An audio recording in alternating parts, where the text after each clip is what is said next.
નમસ્કાર, સમાચારો સાથે હું છું જયેશ। તો પ્રથમ વાત કરીશું આજની ચૂંટણીઓની। તો જામનગરના ધ્રોલમાં મતદારને ધાક ધમકી મળી। જ્યાં જામનગરના ધ્રોલ નગરપાલિકાની ચૂંટણીમાં મતદારને ધમકી આપવાનો પ્રયાસ થયો। જ્યાં ભાજપને મત આપવા નસીમબેન જુણેજાએ ધાક ધમકી આપ્યો હોવાનો આક્ષેપ થઈ રહ્યો છે।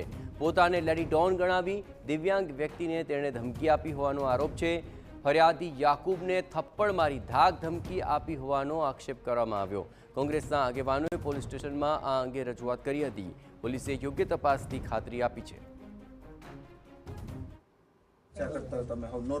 મતદાન કરવા જતો હતો, બરોબર, 3 નંબરના વોર્ડમાં કન્યા શાળામાં ને આવીને મારો કાટલો પકડ્યો। આટલો નસીમબેન નામની બાઈ કે ભાજપને મત દેજે ને કે તારા ટાટિયા ભાંગીને કે લંગડા કે એવી રીતે ધમકી હતી કે હું લેડી ડોન જો મોચી બજાર વાણિયા ચોક ને કેચિયન પાર્કની લેડી ડોન જો રાતોરાત તારા ટાટિયા ભાંગી નાખી એવી। તો મેં ધ્રોલ પોલીસ સ્ટેશનમાં ફરિયાદ એવી કરી દીધી મેં। આ સંદર્ભે કોંગ્રેસના નેતાએ પોલીસ સ્ટેશનમાં રજૂઆત કરી ધમકી આપનાર લેડી ડોન વિરુદ્ધ કાર્યવાહી કરવાની માંગ કરી છે। કે જે પોતે લેડી ડોન તરીકે પોતાની છાપ ઊભી કરવામાં છેલ્લા 7 વર્ષથી મહેનત કરતી હોય, ગઈ રાતે પણ ઘણા બધા વિસ્તારમાં પોતે લેડી ડોન તરીકે ઉપસાવવા માટેના ચમકલા કરેલા હતા।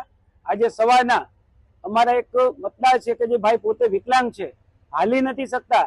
આ વિકલાંગ ભાઈને તે પોતે મતદાન કરવા જતા હતા ત્યારે કાટલો પકડી, ગાળો આપી, ઝાપટ મારી અને એમ કહેવામાં આવ્યું કે ભાજપને મત દેજે નકર તારા ટાટિયા ભાંગી જશે અને ઘરે તું પાછો પહોંચીશ નહીં।